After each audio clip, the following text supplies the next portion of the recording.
Écoutez, bonjour à toutes. Pour ce cours donc, du lundi, on est tous, j'espère vous retrouver nombreuses ici au 17 rue de Lorraine dans le 19e. Alors, on va essayer de réfléchir sur un sujet qui se trouve dans la Pacha de Pinchas. C'est marqué Vaïdaber Hachem el Moshe Lemor, a dit Hachem à Moshe Lemor, Pinchas ben Elazar, ben Aaron à Cohen. Donc Pinchas, on nous cite en fait ses ascendants qui étaient Éléazar, il était le fils d'Éléazar et à la fois le fils d'Aaron à Cohen. Oui, bizarrement, on nous parle d'où il vient. Ouais, on nous parle de ses grands-parents, de ses parents, ses grands-parents. Ben Aaron à Cohen et Shivet Ramati, il a apaisé ma colère. Méal Ben Israël contre les enfants d'Israël, Bekano et Kinati, en vengeant ma vengeance. Mot à mot. Betocham parmi eux. Vélo Chiliti et Ben Israël Bekinati, je n'ai pas détruit les enfants d'Israël par ma kina, par ma jalousie. Par ma vengeance, pardon. D'accord. Alors c'est vrai que les termes sont.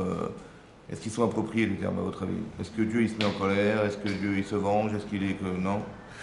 Donc ça veut dire qu'on a utilisé des termes en fait qui se réfèrent à ce que nous on aurait pu ressentir.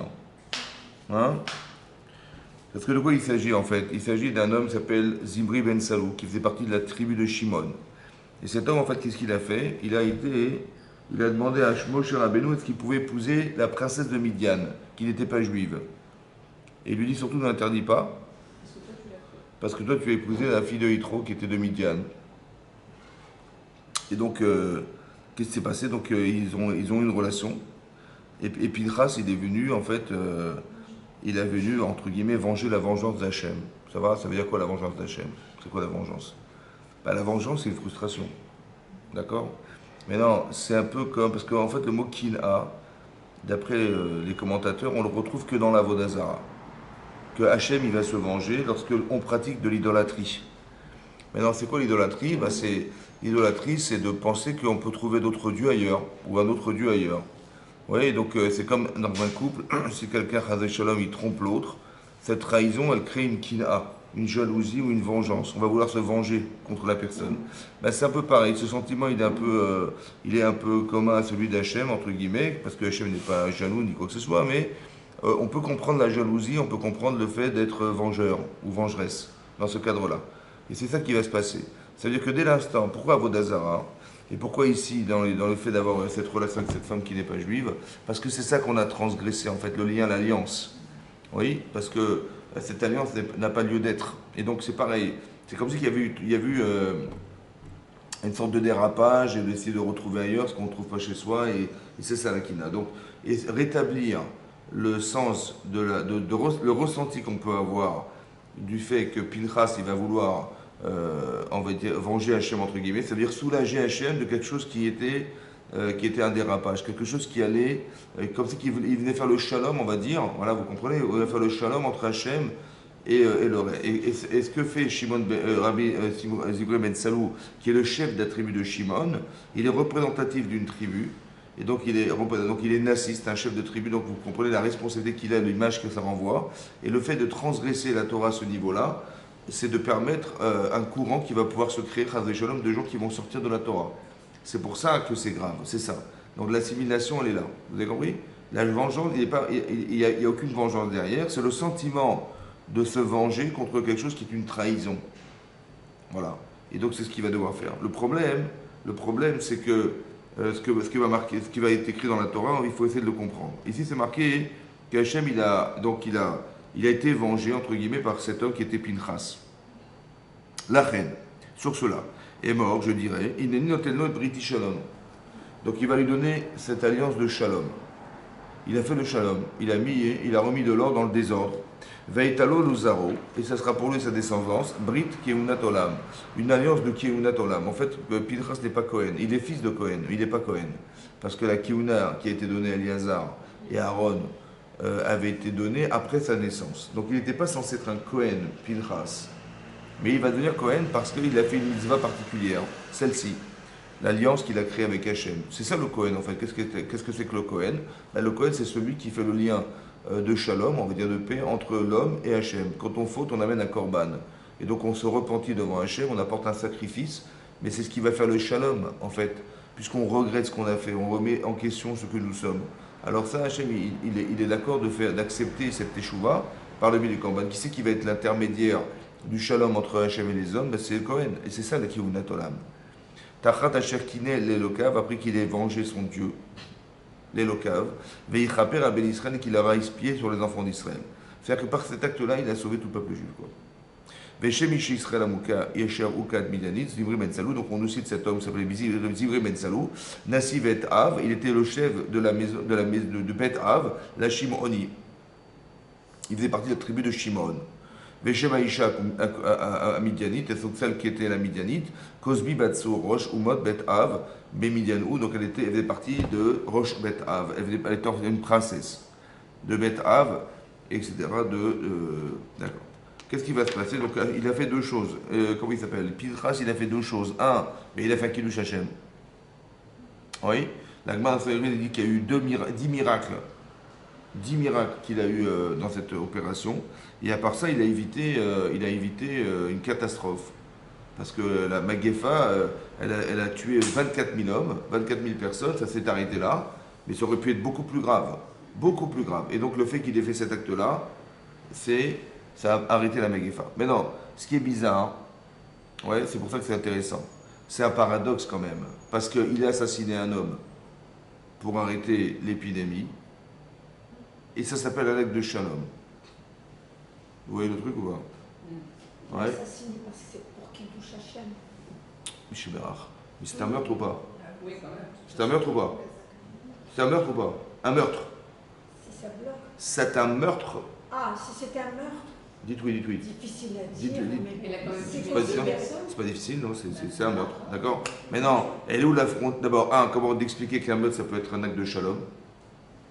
Le peur. Par exemple, un policier qui tue un voleur. Comment? Un tueur, par exemple. Un policier qui tue un tueur. C'est un meurtre, mais c'est pour le bien. On ne veut pas qu'il tue. Oui, mais c'est bizarre que la Torah, pour référence à la Kihuna, ouais, c'est l'inverse normalement. Là, quelqu'un, il veut sauver la personne, il ne veut pas tuer la personne. Oui, c'est vrai. Et là, c'est l'inverse qui se passe. C'est un acte de shalom dans un meurtre. Bizarre.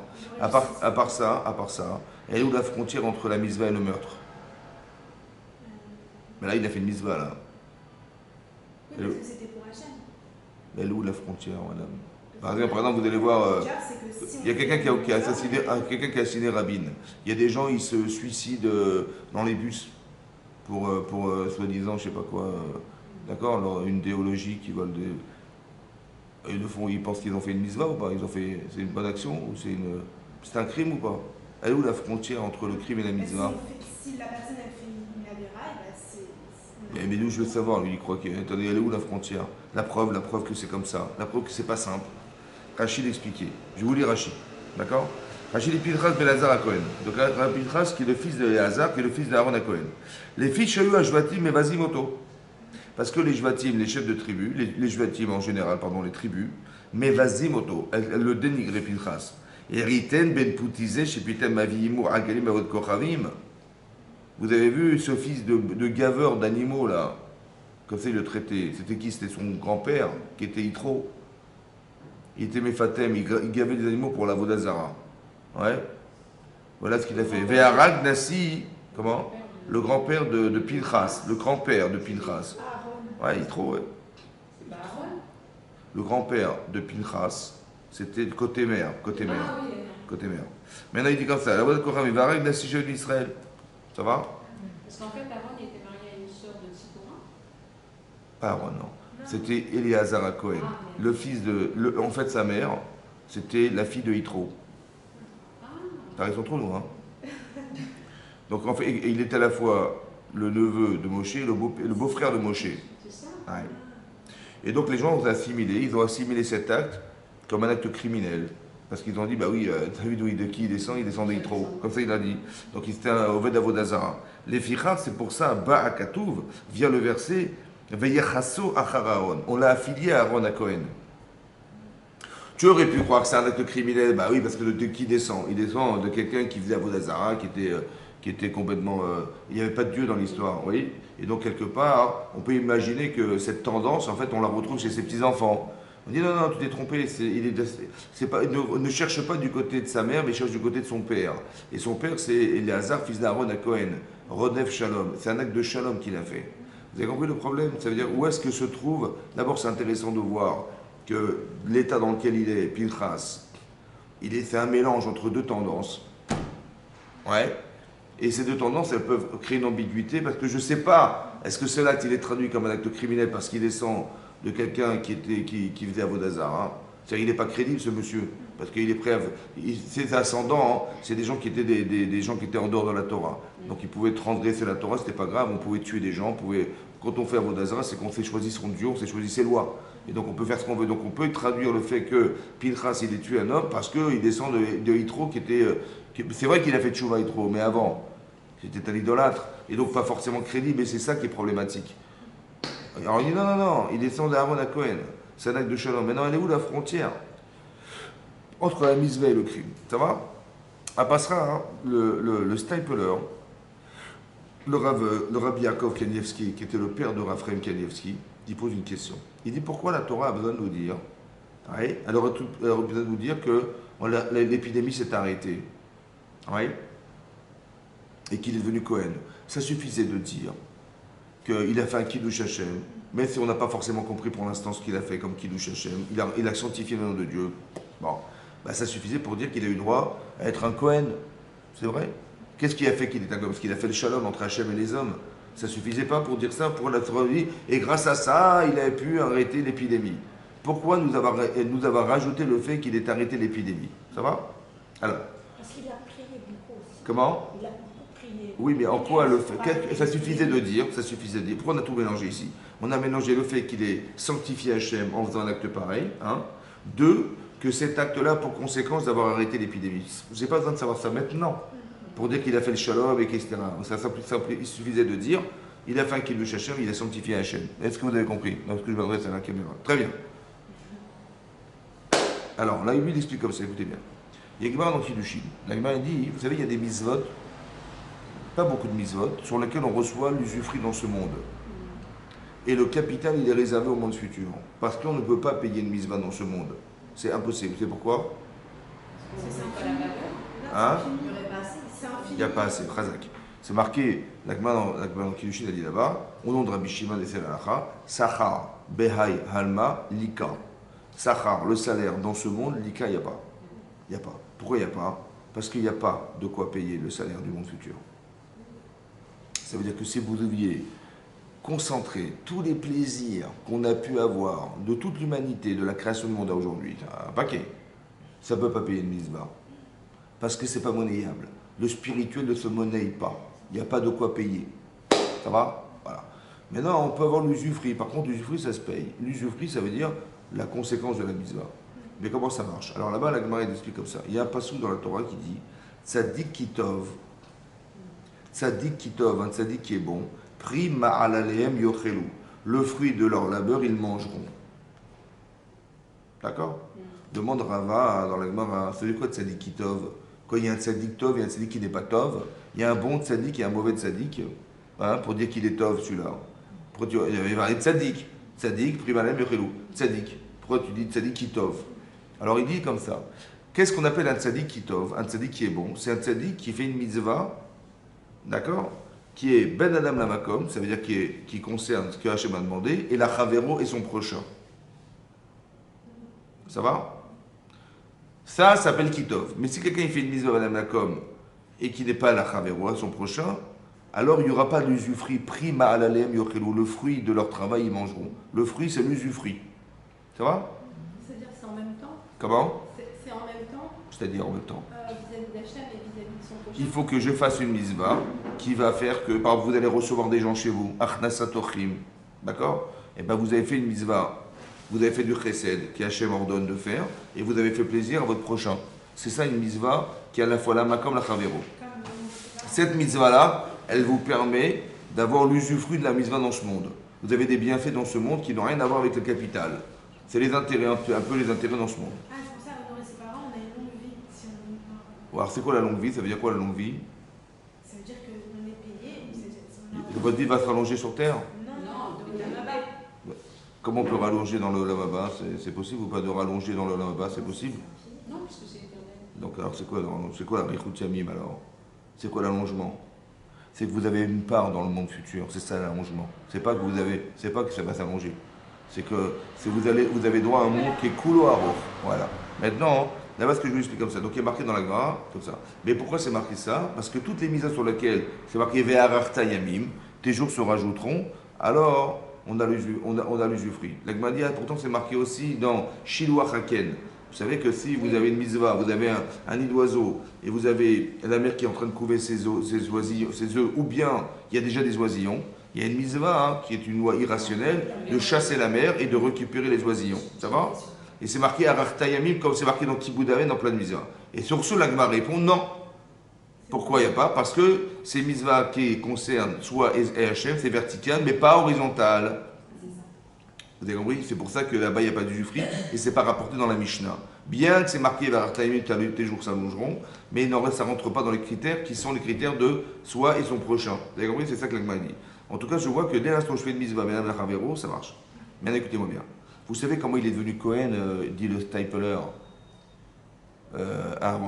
Pinchas, quel droit il a eu d'être devenir un... Qu'est-ce que c'est que la Keuna pour lui? Pourquoi il est devenu Cohen? Mais vous savez pourquoi? Parce que s'il avait fait une mitzvah qui était Kiddush Hashem, sans que ça ait de conséquences sur les autres, il n'aurait pas été Cohen. Vous savez pourquoi il est Cohen? La Keuna Tolam, de devenir un prêtre à jamais, c'est que l'usufruit de la mitzvah qu'il a faite d'avoir arrêté l'épidémie. Il est devenu un Cohen à jamais. C'est que l'usufruit de la mitzvah qu'il a faite. Alors imaginez-vous la mitzvah qu'il a faite. C'est-à-dire imaginez le capital qu'il a. Ça, d'être un Cohen à jamais, il n'est pas Cohen. On ne devient pas Cohen comme ça n'existe pas d'être Cohen. On est Cohen par ses parents. Il a eu le droit d'être un Cohen. Parce qu'il a fait un Kiddush Hashem qui a arrêté l'épidémie. Ben Adam la Makom et Ben Adam la Chavero. Il a fait une mitzvah horizontale et verticale. Verticale parce qu'il a entre guillemets, il a calmé la colère d'Hachem. Et d'un autre côté, vers horizontal parce qu'il a permis au Bnei Israël d'arrêter de disparaître. Et ça, c'est une mitzvah qui est la Makom la Chavero. C'est ça qui lui a donné le droit d'être un Cohen. Brit Keunat Olam. Donc, c'est regardez le capital que ça peut représenter. Et ça, c'est l'usufruit de la mitzvah. Alors, imaginez quand vous faites une mitzvah, pareil, quand vous faites une mitzvah qui est un Kiddush Hashem. Alors, ce qui est intéressant, c'est que, c'est quoi là, ici, donc la Kina et la Nekama, elle est où la frontière entre les deux? C'est important que vous, parce que ça peut être dangereux, ce genre de texte. Quand vous lisez ça, il y a les fous de Dieu, vous connaissez les fous de Dieu, hein? Dieu, on a le droit de faire ça. Et on fait une mitzvah, comme c'est avec on tue un rabbin en pensant que mitzvah, je sais pas moi, c'est des crimes en fait, hein? Bah oui, les fous, c'est rapide, c'est comme ça, hein? Voilà. Donc, comment les gens se sont inspirés de ce texte-là pour arriver des fous, ouais? Et c'est important de comprendre en quoi il y a une mitzvah, en quoi il n'y a pas une mitzvah. Et il y a marqué. Moshe, il lui a fait comprendre qu'il devait le faire. Alors justement, bizarrement, c'est Pinchas qui intervient. C'est bizarre que Pinchas intervienne. Vous voyez, c'est pas Pinchas de faire ça, c'était un Moshe Rabbeinu. La Gemara dans Sanhedrin, elle dit là-bas que Moshe ne savait pas quoi faire. En fait, il avait oublié l'halakha. Et Pinchas, il vient, il lui dit, mais vous nous avez appris, Rav, Rabbeinu, que Aboel Aramite, quelqu'un qui a une relation avec une araméenne, une femme qui n'est pas juive, Kanaïm Pokrimbo, Kanaïm. Oui, comment on dit Kanaïm en français? Ouais, on dit une canaille. C'est marrant, une canaille en français, une canaille. Ouais, ben c'est des canaïmes, des gens qui sont des vengeurs. En fait, ça a été mis dans le mauvais sens.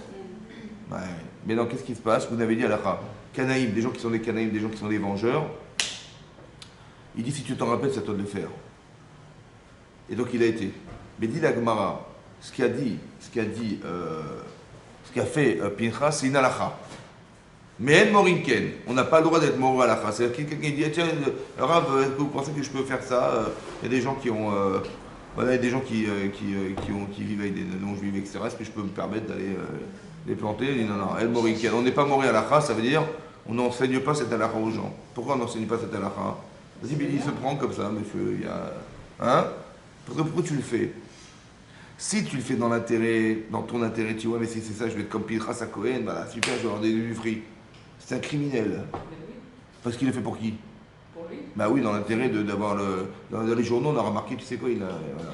Non, il ne faut pas le faire il faut faire pour un chef, ce qui est très compliqué. Et c'est pour ça que c'est pas donné à tout le monde, c'est pour ça que Moshe ne s'est pas permis de le faire, parce que même lui-même, il n'avait pas cette canaout là. Il n'avait pas cet esprit, entre guillemets, de comprendre ce que veut dire la fracture qui a été créée par cet homme entre Hachem et le clan d'Israël. Et donc il faut ressentir ça. Et ce ressenti-là, il n'y a que la personne qui le ressent profondément qui Il le fait pour Hachem, il ne le fait pas pour lui. Comme si il comprenait cette déchirure, c'est comme il y a des gens, ils ont des problèmes de couple, et la personne qui va intervenir, c'est celle qui comprend fondamentalement le Yetzer Hara de l'un ou de l'autre, et d'essayer de faire le shalom, de mettre, un espace dans lequel les gens vont se retrouver, de comprendre le Yetzer Hara des gens, ou de comprendre le malaise qui a été créé, ou bien les erreurs qu'on a pu faire qui ont engendré ça, et de quand on a compris, alors on peut faire le shalom. Ouais. Oui, c'est pas forcément la faute de la personne, c'est vrai, mais quelque part, ça peut s'expliquer. Par exemple, on avait expliqué une fois, la femme sota. C'est quoi une femme sota? Ben, c'est une femme qui a eu une relation extra-conjugale, ça va? Maintenant, pas forcément, on ne sait pas. Mais donc, elle a parlé avec quelqu'un, on l'a prévenu, c'est marqué Kanaout, vous avez vu? On est mécané, le mari va être mécané, c'est le même langage. Oui, Kanaï, et qu'est-ce qui va se passer? Et on va lui dire, ne parle pas avec cet homme. Et madame, elle va s'isoler carrément avec lui. Et là, on a eu peur que ce soit passé quelque chose de très grave. Et donc, qu'est-ce qui va se passer? Non, cette paracha, c'est la paracha de la Sota. Mais elle est juxtaposée dans la Torah avec la paracha du Kohen. Du Kohen. Alors, après, c'est du Nazir, mais avant, c'est du Kohen. Et on dit qu'on a une misva, on dit de donner la terouma, de donner les bikurim au Kohanim, le Kohen.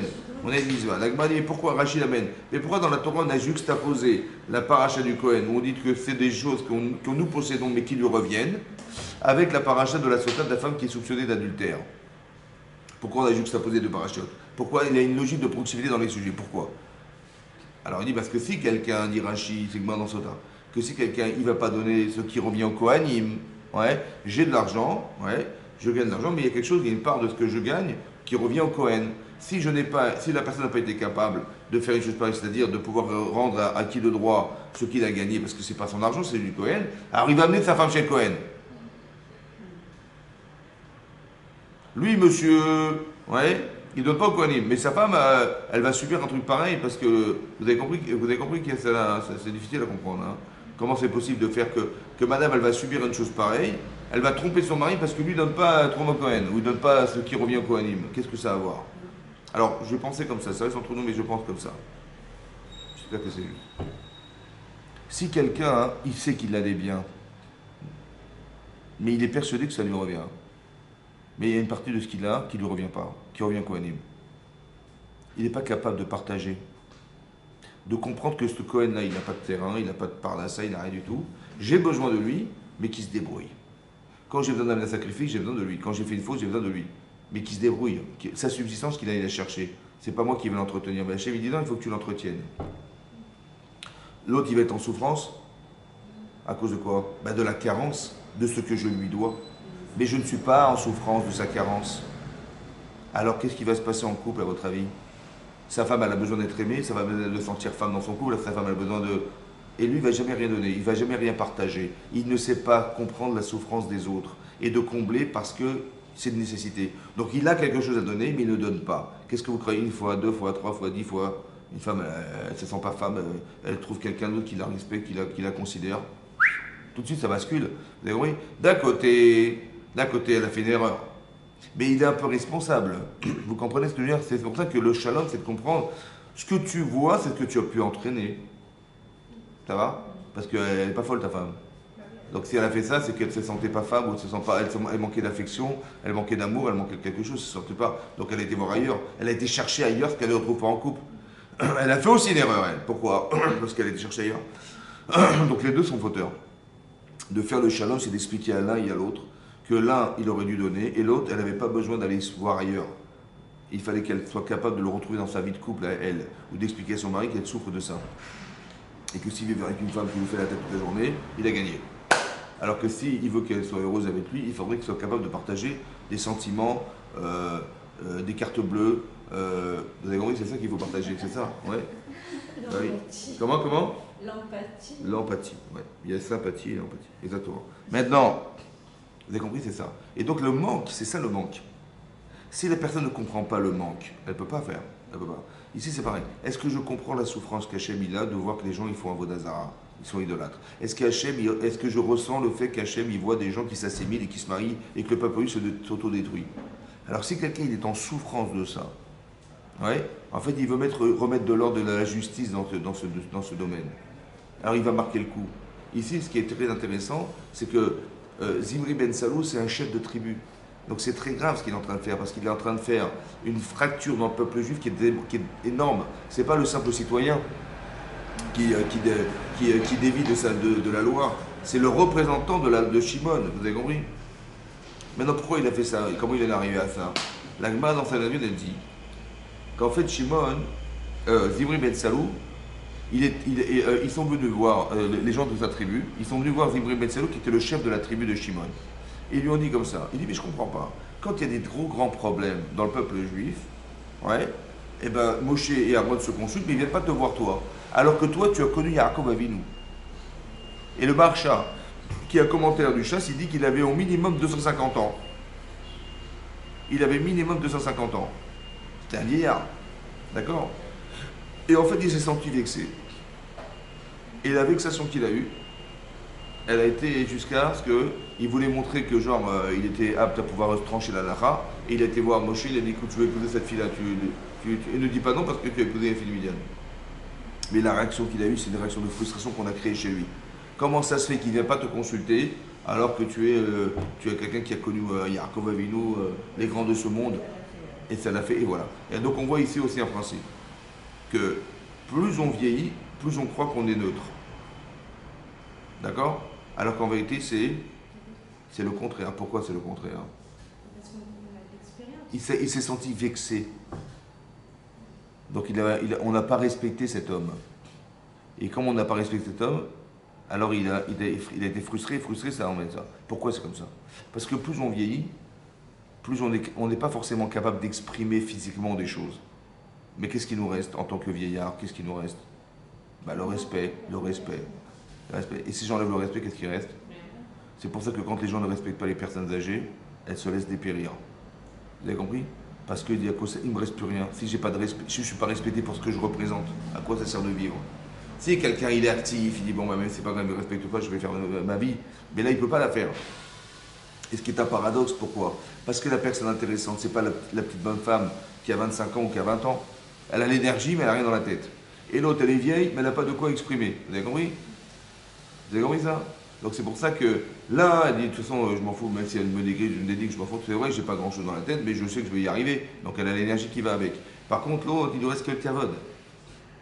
Il lui reste que les donneurs. Qu'est-ce qu'il lui reste? Si tu ne me respectes pas, qu'est-ce qu'il me reste? Il ne me reste rien. Et donc c'est pour ça qu'il y a une mitzvah d'être méadère, d'honorer les personnes âgées. C'est une mitzvah. Soit parce qu'il est tamid racham, soit parce qu'il est vieux.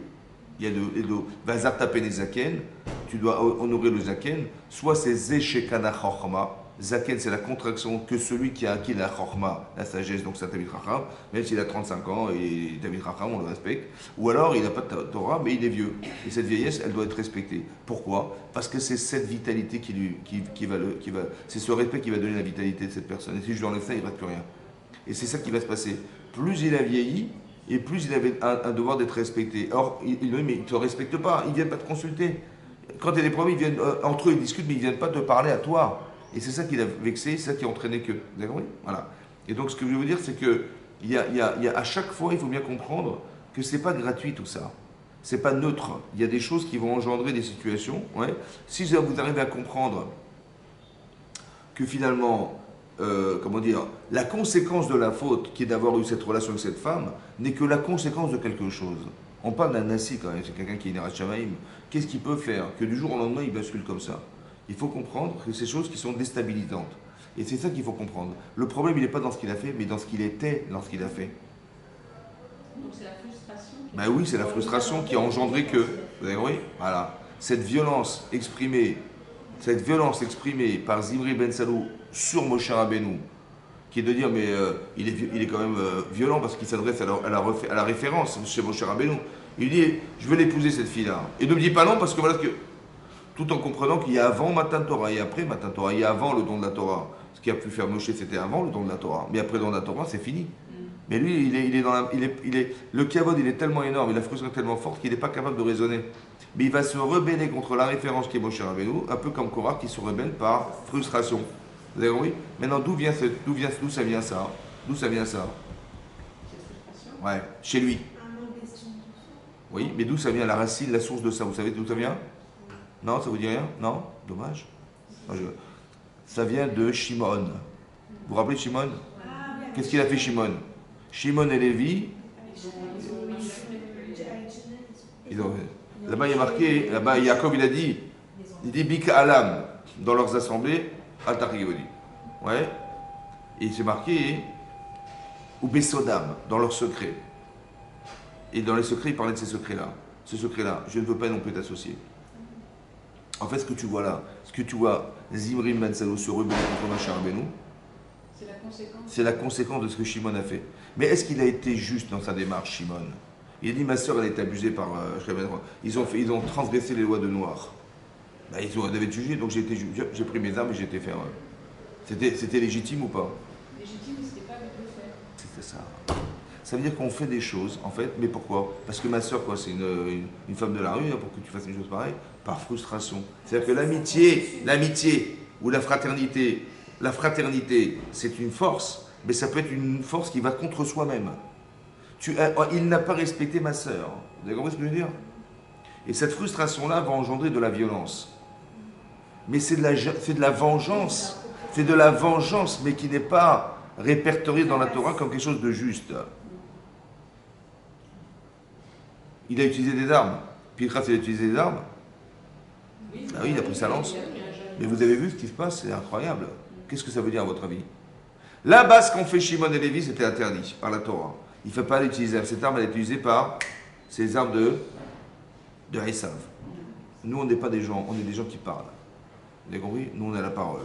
On peut tout expliquer par là. On n'est pas obligé de détruire les gens pour faire la justice. C'est ce que Yaakov il a dit à ses enfants.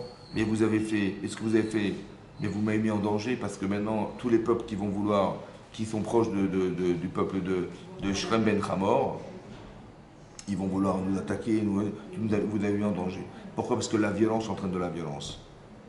Par contre, la pédagogie, l'expression de comprendre, la communication, d'expliquer, ça c'est notre domaine. C'est comme ça qu'il fallait faire. Si cet homme il a fait une chose pareille, on peut très bien lui expliquer que c'est pas comme ça qu'on traite les femmes. Ça va? Et donc on va lui donner un peu de plomb dans la tête et il va comprendre qu'il va faire teshuva. C'est ça que j'espère que vous fassiez. Mais pas que vous massacriez la ville de la manière dont vous l'avez faite. Ça va? C'est pareil. Donc la violence n'a pas de place. Même quand Yaakov il voit son frère arriver, Esav qui veut le tuer, il n'est pas dans la violence. Il est dans essayer d'échapper à une situation qui pourrait être pire s'il avait rêvé à détruire le camp. Alors on va couper en deux le camp. Ben, si un est touché, l'autre pourra se sauver. On fait au mieux. En attendant de trouver la solution à la problématique qui n'est pas extérieure, jamais, mais est interne. Vous avez compris? C'est ça. Et donc le fait d'avoir massacré cette ville, c'est d'avoir exprimé que il y a des moments où on détruit la personne à cause de la loi. Ce qui n'existe pas dans la Torah. Parce que quand vous voyez des mises à mort dans la Torah, oui, il a fait tel avéra, il est condamné à mort. Est-ce que c'est la loi qui tue?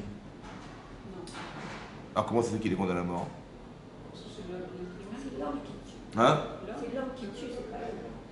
Non, j'entends, mais la Torah dit, s'il a transgressé Shabbat, il est condamné à mort. Et s'il a tué quelqu'un, il est condamné à mort. Donc, est-ce que il n'a pas respecté la loi, il est condamné à mort? Dans le code pénal, si quelqu'un ne respecte pas la loi, il va en prison, il ne respecte pas la loi, il est... Mais est-ce que la Torah... La prison, c'est une punition. L'amende, c'est une punition. C'est une punition, c'est un châtiment. Est-ce qu'il faut traduire le fait qu'il ait transgressé la Torah et qu'il le condamne comme le fait qu'il n'a pas respecté la loi, Dieu n'est pas content? Alors il doit mourir. C'est ça l'essence des choses? Comment ça se traduit chez vous? Comment ça s'explique? Comment ça fait qu'il doit mourir alors? Parce que c'est l'être, c'est pas lui, c'est l'être qui l'a fait qu'il meure. C'est pas le fauteur, c'est la faute. Mais est-ce que le fait qu'on le condamne à mort, il arrive à mourir celui-là? Il va être lapidé, il va être étrangulé. Est-ce que ça c'est quoi? C'est une punition?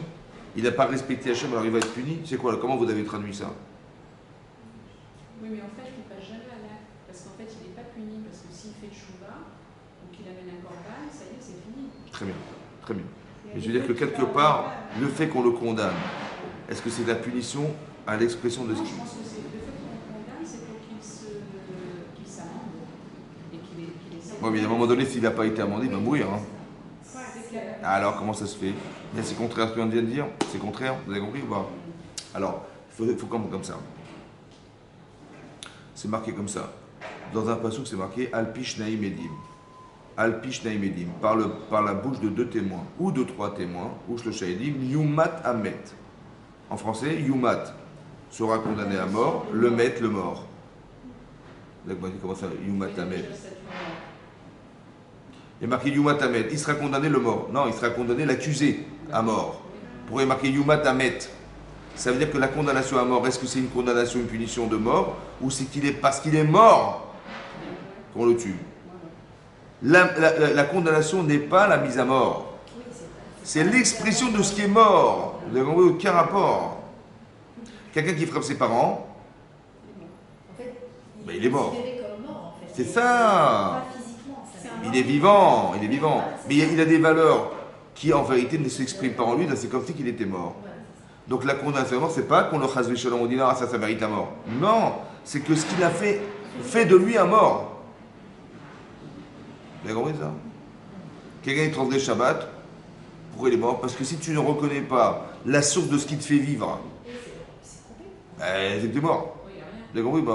Comme c'est marqué, le Rav Dessler il dit, il y a 3 livres ouverts à Rosh Hashanah. Sifrei Chaim, le livre des vivants, Sifrei Metim, le livre des morts, et Sifrei Benonim, le livre des moitié-moitié, des partagés. Il dit Sifrei Chaim, le livre des vivants, je comprends parce qu'on va juger les vivants. Il va vivre. Mais Sifrei Metim au présent, les morts. Non, il fallait dire celui qui va, Chas v'Shalom, décéder. Yamout, il fallait dire au futur, pour y marquer Metim. Ils sont déjà morts. Ça veut dire que spirituellement, il y a un problème. Ça ne vit pas. Tu dis, il faut faire Shabbat, pardon? Et comment je vais faire mon travail?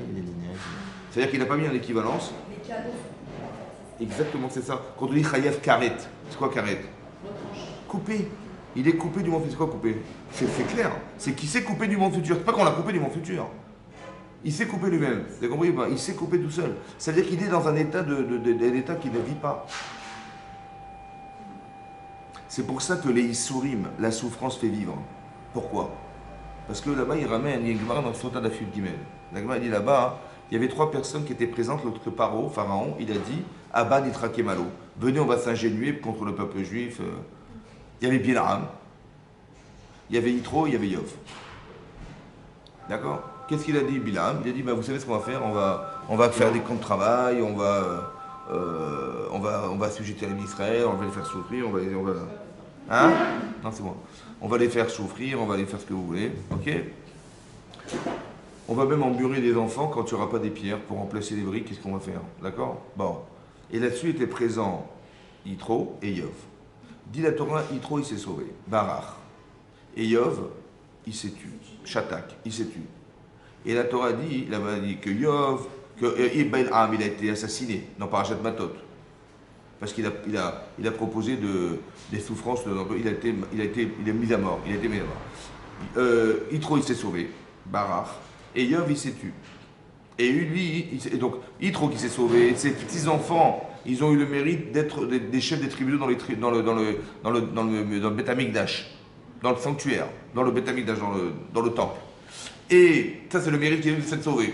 Et Yov qui s'est tué, il a eu des souris, des souffrances, le symbole de la personne souffrante, c'est lui. Il a perdu sa femme, ses enfants, pire des trucs. Maintenant, le Rav Chaim Shmulevitz s'est posé la question, il dit en quoi le fait d'être en souffrance, c'est réparateur du fait de t'être tué? Hein? Qu'est-ce que ça a à voir avec la choucroute? Vous savez, c'est la choucroute. Il s'est coupé, Hein? En quoi la souffrance, c'est réparateur de son silence? Il s'est tué, il n'a rien dit. Bon, ben il est tué. Alors pire que ça, écoutez bien. Ce qu'on lui reproche, c'est de s'être tué. Donc il fallait parler. Il fallait réagir, il fallait parler, il fallait dire. Et comme il n'a pas parlé, qui ne dit mot? Très bien. Mais non, maintenant, s'il fallait parler, alors il s'est sauvé. Mais non, il fallait parler. Donc le fait de s'être sauvé, en quoi le fait d'être sauvé, c'est oui valorisant, c'est oui louable. Mais non, il fallait pas se sauver, il fallait parler la parole, il dire je suis désolé, ça se fait pas du tout. Il s'est sauvé, donc il n'a pas non plus parlé. Or, s'il n'a pas parlé, pourquoi il a été gratifié? Parce qu'il a eu raison de partir, oui ou non? Mais donc ça ne lui est pas reproché de ne pas avoir dit. Pourquoi? Parce que de toute façon que tu parles ou tu parles pas, ça sert à rien, Paro t'écoutera jamais. Donc la seule solution c'était de partir. Ah si, il a affaire à un mur. Parce que Paro n'est pas capable d'écouter. Alors qu'est-ce qu'on reproche à Yov de s'être tu? De toute façon, même si tu parles, ça sert à rien. Vous avez compris ou pas? Alors pourquoi il a eu des souffrances? Voilà. Vous avez compris la question? Réponse du Rav. Réponse du Rav. C'est quoi la souffrance? Quelqu'un, il va avoir des souffrances. Maintenant, imaginez-vous, quelqu'un, il vient, il vous pince le bras, comme ça. Bon, ça va, ça fait mal, hein? Ça fait mal. Qu'est-ce que vous allez faire? Qu'est-ce que vous allez dire? Aïe, très bien. Maintenant, quand je vous dis aïe, vous auriez pu dire oignon. Mais bon, vous avez dit aïe. Vous avez dit aïe. Non, non, vous avez dit aïe. À quoi ça sert de dire aïe? À quoi ça sert? À quoi ça sert? Ça sert à rien. Ça sert à rien. Mais c'est l'expression de la douleur. Maintenant, tu dis, mais ça sert à rien, je parle à Paro, il ne m'écoutera jamais. Mais quand tu entends Yitro, tu entends Bilham qui dit, mais on va mettre des gosses dans les murs pour remplacer les pierres. Tu dis, mais pourquoi tu n'as pas dit à Paro? Mais ça ne se fait pas. Ça va? Tu dis, mais ça ne sert à rien de toute façon, ça sert à rien parce que si je lui parle, il n'écoutera jamais. À quoi ça sert? Mais ça ne sert à rien de lui parler, tu as raison. Comme ça ne sert à rien de dire aïe, tu as raison. Mais ça te fait mal ou pas? Donc tu aurais dû dire aïe. Au moins tu aurais dû dire non, non, je suis désolé, je ne peux pas, ça me fait mal d'entendre une chose pareille. Donc si tu ne souffres pas d'entendre des choses pareilles, alors la souffrance va t'aider. En quoi? C'est que tu vas te pincer. On va te pincer. Tu vas dire aïe, aïe, aïe, aïe, aïe, aïe, aïe. Tu dis mais pourquoi tu dis aïe? Mais c'est parce que j'ai mal. Mais ça sert à quoi de dire? Ça sert à rien. Mais c'est l'expression de la douleur. Mais même si ça sert à rien, il fallait crier. Et donc tu vas apprendre qu'en criant, tu vas comprendre que même si ça sert à rien, il faut que tu exprimes quelque chose. Le fait de ne pas l'exprimer, c'est révélateur que qu'on est indifférent à la cavode. La souffrance permet de retrouver la conscience de l'indifférence. Vous avez compris ça? C'est extraordinaire. Hein, c'est ça qui est Mechaper Avon. La souffrance, elle a bien expié. Il faut dans quoi l'expie? Parce que pourquoi tu cries? Pourquoi tu souffres? Ben, je sais pas. Ça sert à quoi de crier? Ça sert à rien. C'est là que tu dis, mais tu aurais dû crier. Tu aurais dû exprimer quelque chose. Mais encore une fois, si tu entends des choses pareilles et tu restes indifférente, c'est que ça ne vit pas chez toi. Parce que si c'était sensible, d'un coup tu réagis. Encore une fois, vous avez compris pas? L'indifférence est l'expression de ce qui ne vit pas. Tu entends un type qui dit on va mettre des enfants dans les murs, tu dis bah ouais. Tu dis mais tu sais ça que ça je parle, ça ne m'écoutera pas. J'ai compris, mais ça, tu devrais sauter en l'air. Et donc si tu sautes pas en l'air, c'est quelque chose qui tu dis de toute façon c'est pas mes enfants, hein, c'est pas grave, ou je sais pas. Il y a quelque chose qui est d'une forme d'indifférence qui est révélateur de ce qui ne vit pas. C'est comme si c'était mort. Maintenant, pour faire vivre ce qui est mort, il faut faire vivre ce qui est mort. Vous avez compris, c'est ça. Vous avez compris, c'est ça. Et donc, la capacité de réactivité que nous avons, la sensibilité, c'est vivre. Et l'insensibilité ou l'indifférence, c'est ce qui est mort. Et ça, c'est l'expression de la faute, ça. La faute n'est pas répertoriée dans le fait qu'il n'ait pas répondu, mais dans le fait qu'il soit insensible. Vous avez compris ce que je veux dire? C'est ça. C'est pareil. Comment Zimri Ben Salou, il peut avoir une attitude pareille avec Moshe Rabbeinu? Vous savez pourquoi il a? Parce que la frustration de ne pas avoir été reconnu chef de tribu. Son grand-père, ils ont été frustrés de voir qu'un homme il a pu abuser de sa soeur d'une manière aussi violente que ça. Ouais. Et on va rester indifférent, ça va pas ou quoi? Tu exprimes de la chose. C'est vrai que la sensibilité elle est bonne, mais la manière de l'exprimer est fausse. Vous avez compris ce que je veux dire? Par contre ici, c'est pour ça que c'est réservé une élite de personnes. Il faut être canaï, ça veut dire qu'il faut le faire pour Hachem. Faites pas dans ton intérêt personnel. Vous avez compris ce que je veux dire? C'est ça. Dis, mais c'est ma sœur! Ah, tu le fais pour toi, c'est foutu. Ah, c'est le problème. Il faut le faire pour Hachem. Il faut ressentir la souffrance qu'Hachem il a, il faut le faire pour lui. On fait le shalom avec Hachem, pas avec les... Vous avez compris ce qui se passe? C'est ça la différence. Entre le criminel... L'autre il dit ouais c'est ça le truc, on sait machin, je sais pas ce qu'il va sortir. En fait il fait parce qu'il est dérangé par les personnes. Mais ça c'est criminel ça. Alors que si tu le fais pour faire le shalom avec Hachem, parce que... Comment? C'est criminel, c'est criminel. Écoutez-moi bien, c'est criminel. À la limite je veux dire autre chose, une autre chose, écoutez-moi bien. Quand il arrive à cet acte-là, pour vous expliquer que il était déjà mort, hein, c'est ça que je voulais vous expliquer. Mais quelque part, si tu laisses Ibrahim Ben Salou continuer, eh ben les morts vont continuer à mourir. Qu'est-ce qu'il faut que je fasse pour lui sauver sa vie spirituelle? Parce qu'il va mourir cet homme. Ok, il va être condamné à la mort. Est-ce qu'il vaut mieux qu'on arrête cet homme-là, dans son acte-là, pour éviter le pire, et que ça soit reproché, ou qu'on le laisse faire, et puis bon, ben, il y aura 30 000, 50 000, 100 000 morts, et puis ben, c'est son problème, il se débrouillera avec le bon Dieu. Qu'est-ce qu'il vaut mieux faire? Hein? Donc ça veut dire que comme Pinchas, il en parle comme ça, il lui sauve sa vie spirituelle. Donc ça veut dire qu'il ne le fait pas. S'il avait dit, ouais, c'est quoi ce rachat? S'il avait dit, c'est quoi ce rachat, il aurait été foutu déjà. Ça s'appelle un criminel. Je ne le fais que dans l'intérêt d'Hachem et de cet homme. C'est ça le shalom. Exactement comme le Kohen. Qu'est-ce qu'il fait le Kohen? Il voit quelqu'un qui arrive avec son korban. Il fait, qu'est-ce que tu viens faire avec ton korban? Tu veux faire un don pour Hachem? Non, c'est parce que j'ai fauté. T'as fauté, là, mais t'as pas honte. Qu'est-ce que tu fous là? Mais dégage. On a besoin des gens comme toi dans le cas Israël. Allez, sors d'ici, pas te voir. C'est ça qui fait le Kohen? Où il dit, écoute, amène ton korban. Si simplement je pouvais te permettre de te réconcilier avec Hachem. Vous avez compris ce qui se passe? Je le fais dans l'intérêt d'Hachem, j'en fais dans l'intérêt de l'homme. C'est ça le shalom. Jamais dans son intérêt personnel. Jamais. On ne le fait pas pour soi. C'est ça le Kohen. Il va faire le shalom, c'est ça Pinchas. Il est dans l'esprit. Où est-ce que vous avez retrouvé cette notion-là? Ça vous dit quelque chose ou pas? Non? Ça vous dit rien? Non? C'est marqué dans la paracha de Shemot.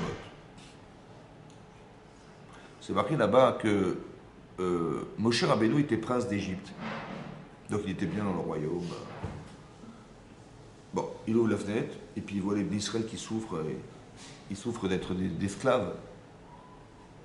C'est marqué, il est sorti de sa tour d'ivoire vers ses frères. Vayar otam besiv lotam. Il les a vus dans le ladeur. Rachid expliquait, il a vu et il a mis son cœur, l'iyot metzer alehem, pour être en souffrance avec eux. Il a mis ses yeux et son corps. D'accord? Il aurait pu voir les journaux, il a vu. Non, il a mis son cœur. C'est-à-dire qu'il est descendu là-bas, il a mis ses vêtements d'esclave, de prisonnier, et il a commencé à casser des pierres, il s'est mis dans la peau de l'esclave. Il n'a pas simplement su, mais il l'a ressenti. Ça va? Il a mis ses yeux, il a mis son cœur. Les deux choses. C'est-à-dire, tu vois et tu ressens. C'est ça qu'il a voulu. Il n'a pas voulu savoir. Il n'a pas voulu voir, mais ressentir, savoir, mais émotionnellement. C'est ça qui nous fait réagir. C'est-à-dire que la connaissance suffit, mais Veyadata qui Hachem ou Elohim. Tu sauras, mais Hashevota Elevavera. Tu ramèneras l'information à. Pourquoi? Parce que vivre, c'est ressentir. Tu vois? Tu peux être un intellectuel, mais ça ne te touche pas. Il faut ressentir. Donc il faut ramener la connaissance. Il faut prendre à charge d'être la femme. Je ressens ce que je sais. Je suis la personne. Donc je ressens. Ok. Et donc c'est ça qui a fait que il s'est pris la tête à essayer de sauver le peuple juif. Mais il a voulu en souffrir. Pourquoi? Parce qu'il faut que j'arrive à convaincre Paro. Et il est têtu comme une mue, Paro. Donc si je ne souffre pas assez, je vais baisser les bras. Et je vais dire, j'ai essayé, j'ai pas pu, j'ai fait ce que j'ai pu, comme on fait. J'ai fait, non, tu peux pas dire ça. Parce que la personne qui est esclave, elle peut pas dire j'ai fait ce que j'ai pu. Elle va être jusqu'au bout pour sortir de la souffrance. Alors il faut que tu souffres à la mesure de ce que les gens souffrent. Vous avez compris? C'est ça qui est marqué. Pour être un sauveur, je parle. Maintenant, ça c'est ce qui est marqué. Après, c'est marqué dans la Torah, c'est marqué que avant que Hachem il s'adresse à Moshe Rabbeinu dans le buisson ardent, il y a marqué Vayar Elohim, Vayeda Elohim. Il y a marqué ces mots-là. Il a vu et il a su. Et Rachid expliquait. Il a vu. Il n'a pas dit j'ai pas vu. Né Ala Menav. Il n'a pas levé les yeux en disant j'ai rien vu. Non, il a vu. Et il a su, Rachid dit qu'il a mis son cœur, Hachem. C'est pour ça qu'il est apparu sur un buisson ardent. Pourquoi un buisson? Pourquoi cet arbre-là, un buisson? Pourquoi ce buisson? Parce que Rachid dit que sur le buisson il y a des piquants. Et le feu il repousse sur les piquants. Moi aussi je souffre, dit Hachem, de les voir. Et Immo Anochi Betsara. Moi aussi je suis en souffrance de les voir souffrir. Est-ce que vous ressentez qu'Hachem souffre? Très bien. Alors vous pouvez être des vecteurs du sauvetage. Pourquoi? Parce que vous avez vu que Moshe Rabbeinu, il a vu, il a souffert de ça. Et Hachem, il a dit la même chose. C'est bizarre, non? Ça vous choque pas, vous? Il y a marqué Vayar, Vayeda. Il a vu, il a su. Et Rachid expliquait qu'il a su, c'est qu'il a ressenti. C'est marrant, c'est les mêmes termes qu'ils ont utilisés dans Rachid, dans Moshe Rabbeinu. Il a vu, il a ressenti. Ça veut dire quoi? Ça veut dire que de la même manière que nous, on l'a dit, Hachem aussi. Ça veut dire autre chose, écoutez-moi bien. La question c'est la suivante. Pourquoi il a choisi Moshe Rabbeinu, Hachem? Il y avait des millions d'hommes. C'est pourquoi? Parce qu'il le ressentait. Parce qu'il a ressenti la tsar, la shrina. Il a senti la souffrance d'Hachem. Alors il dit, c'est toi que je vais faire. C'est toi qui vas y aller. Si tu comprends ce que je ressens, alors tu vas être le vecteur du sauvetage. Parce que moi, je peux les sauver. Mais si tu peux le faire toi, alors il faut que tu ressentes ce que je ressens, dit Hachem. Et si tu ressens vraiment, tu vois et tu ressens ce que je vois, alors tu peux y aller. C'est toi que je vais décider. Pourquoi c'est Pinchas et Moshe l'a oublié l'alacha? Parce que Pinchas, il a vu, il a ressenti. Kanaïm Bogimbo, il savait de façon très très rationnelle la souffrance que ressentait Hachem, autant que émotionnellement il ressentait. C'est un Kanaï. Il voulait faire le shalom entre Hachem et les hommes. Comme un homme, il veut faire le shalom entre un homme et sa femme. Tu vois, il comprend le problème de l'un, il comprend le problème de l'autre, et il essaie de trouver le shalom. On va d'expliquer. Qui est-ce qui a fait le shalom? Quelqu'un qui est Kanaï, quelqu'un qui est vengeur. Mais quoi la vengeance? Quelqu'un qui va trouver la solution à la souffrance qu'Hachem il a de voir que le peuple juif se disparaît. Parce que là, l'exemple qui est proposé, c'est de dire on va disparaître. Parce que si déjà Shimon, Zibri Ben Salou, il se marie avec une femme qui n'est même pas juive, alors nous, alors a fortiori, on peut le faire. Et hop, c'est la décadence. Vous avez compris ce qui va se passer? Voilà. Et c'est ça qu'il a arrêté l'épidémie. Mais quelle épidémie? Pas l'épidémie physique. L'épidémie spirituelle. Comme si que l'âme de la personne s'en va, et la personne est pourrie, est touchée par la maladie. Parce que la nation, elle n'a plus envie de rester là. Vous avez compris ce qui se passe, c'est ça. Et lui, il a arrêté l'épidémie. C'est quoi l'épidémie? Il a arrêté la défaillance qu'avait exprimée Zibri Ben Salou. C'est ça qu'il a fait. Mais ça, il faut être capable d'être incarné. C'est pour ça que c'est une halakha, mais on n'a dit pas aux gens. Parce que c'est très très compliqué de se sentir être la personne adéquate. C'est très fin. La frontière entre le crime et la misva. C'est pas tout d'un coup, je me prends pour je sais pas qui. J'ai marqué la Torah, je vais faire comme lui. Non. Il ne faut pas que tu fasses comme lui, il faut que tu ressentes comme lui pour faire comme lui. Il faut que tu n'aies aucune animosité vis-à-vis de la personne. Et il faut que tu le fasses pour Hachem. C'est pas facile ça. Ça veut dire qu'il faut être un non. C'est pour ça qu'il a marqué que Pinchas c'est Eliaou. Eliaou Hanavi c'est lui, Pinchas. Et d'où c'est marqué, il y a un remèze dans la Torah. C'est marqué, regardez avec moi dans les mots. Regardez dans les mots dans la Torah. C'est marqué. Regardez, le pasouk, il est là. Il a vengé son Dieu. Et Elokav, c'est les lettres d'Eliaou. Les Eliaou. C'est les mêmes lettres. Juste que le Yud, ouais, vous avez vu? Eliaou. Eliaou, il est marqué. Non, vous mettez le Yud avant. Ça fait Eliaou. C'est Eliaou Hanavi, c'est lui. C'est-à-dire que Pinchas, il descend d'Eliaou. Et Eliaou descend de Pinchas. Et Eliaou, c'est lui qui va venir au Brit Bilar. Mais pourquoi c'est Eliaou Hanavi qui a été choisi? Pourquoi? Vous savez pourquoi? Non? Dommage. Mais qu'est-ce que ça a à voir avec Eliaou Hanavi? Parce qu'Eliaou Hanavi, il a été Mosher Nefesh pour qui? Vous savez que les gens, ils faisaient Avodazara. Ouais, et c'est marqué là. Comment? Voilà, ils faisaient Avodazara, ils étaient idolâtres. Il dit, si vous avez raison, alors votre Dieu, il fera descendre du feu sur le Corban. Et sinon, non. Alors, il avait préparé un ventre ou un... Il a tout... Bon. Et Hachem, lui, il a prié Hachem. Je t'en prie, Hachem. Fasse en sorte que tu montres que tu es le Dieu du clan Israël, etc., que la Vodazara et l'idolâtrie n'est pas bonne. Et c'est lui qui a fait ça, et Hachem, il a descendu le feu. Et donc, il a fait exactement pareil. Il comprenait la souffrance d'Hachem, il a voulu faire un kiddush Hachem pareil. Alors, il descend de Pinchas. C'est ça, cette force, elle lui vient de Pinchas, Eliaou. Ou à Eliaou, c'est Pinchas. Vous avez compris ce que je veux dire? C'est le même, en fait. Oui, mais c'est-à-dire que quelque part, il y a quelque chose qui est de la dimension de Pinchas dans Eliaou Hanavi. C'est ça que je voulais vous dire. L'Elokav, Eliaou Hanavi. C'est pour ça qu'il a mérité ça, c'est pour ça qu'il va être tout le temps là pour la Brit Mila. Parce que c'est quoi la Brit Mila? C'est de respecter l'alliance avec Akadosh Baruch Hu. Vous avez compris? À la différence de Zimri Ben Salou qui a lui cassé l'alliance. Vous avez compris ce qui se passe? C'est ça. Vous avez compris? Donc c'est ça qui est marqué. Il faut être capable d'être à ce niveau-là. Il faut, encore une fois, Hachem il choisit les aptitudes des gens. Il faut être dans l'aptitude. Donc il faut apprendre la Torah et prendre en charge d'être cette femme, d'être cette personne. Et dès l'instant où je prends en charge de la personne, alors je peux devenir un vecteur. Et Hachem il présentera des situations où je vais intervenir pour faire que sa volonté s'exprime par vous. C'est ça que ça veut dire. C'est comme ça. Et ici pareil. Il fallait que ça s'arrête. Qui on va choisir? Même Moshe n'était pas au niveau. Vous avez pas vu comment même Moshe, il a oublié cette halakha. Il n'a pas oublié par hasard, il a connaissé. Il dit, vous nous avez appris, Rabbeinu, que Boel Agramit, Kadem Pogimbo. En fait, tu peux savoir si on est capable. Moshe, il se sentait pas capable. Ouais, il a dit, non, mais il a carrément oublié la halakha. C'est pour dire que l'aptitude qu'il a. S'il était capable, ça serait fait la halakha parce que ça lui parle. Mais le fait qu'il ait oublié, c'est parce qu'il ne se sentait pas en adéquation avec ce niveau-là. Par contre, s'il a dit, toi, tu t'en es rappelé, alors c'est à toi de le faire, vas-y. C'est un ressenti. Ça ne se dicte pas, ça. C'est un ressenti. On ne dit pas une halakha pareil, ça se ressent. Et la personne qui est dans cette mesure-là, dans cette dimension-là, elle peut comprendre. Vous avez compris? C'est ça qui est marqué là. C'est ça que je vous ai expliqué. Et donc, il faut être dans les aptitudes. C'est ça qu'on cherche. On ne cherche pas à être des femmes qui vont faire des actes, des choses. Il faut faire cette halakha, il faut faire ça, il faut mettre la coupa, quelqu'un dans la coupa. Non, il faut ressentir les choses. Il faut que vous arriviez à ressentir. Vous voyez, quand vous voyez des gens qui ne sont pas dans la Torah, ça doit nous déranger. Parce que ce n'est pas la nôtre, c'est la sienne qu'on défend. On fait le shalom, vous avez compris? Parce que, voilà. Et en vérité, cette personne, si elle savait qu'est-ce qu'elle a à perdre, elle aurait dit à Hachem, mais écoute, sauve-moi, parce que là, je me perds. Donc moi, je sais ce qu'il ressent.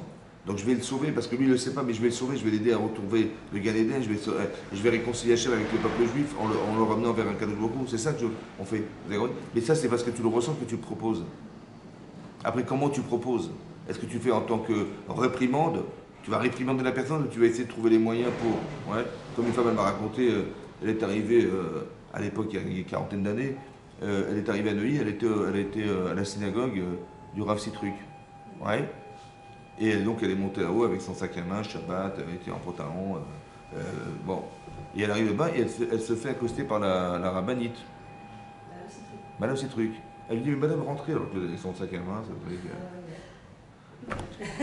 Et donc elle arrive là-bas. Elle m'a dit, mais si elle m'avait simplement dit, elle m'avait regardé d'un mauvais regard, je me serais sauvé. Non mais c'est incroyable. Ouais. Hein?